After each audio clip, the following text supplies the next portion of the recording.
For this video, I'm going to quickly show the difference between a knit stitch and a purl stitch.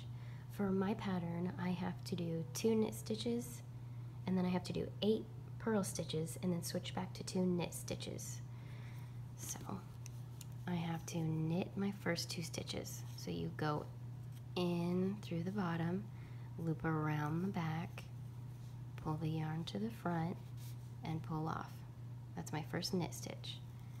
Go in through that bottom, loop around the back, pull it to the front, and throw it off.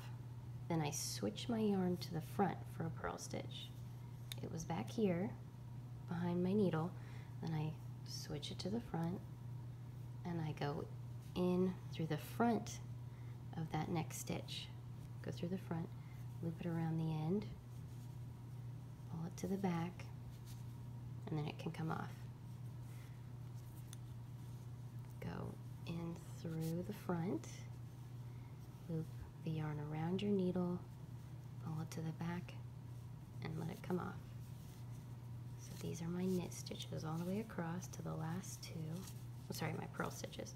These are my purl stitches.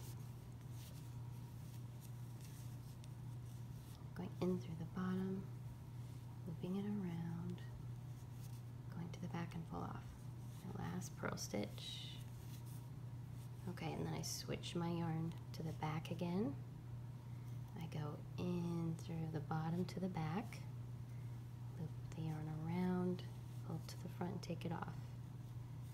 Through the bottom and the back, loop it around, bring it to the front, take it off. There you go.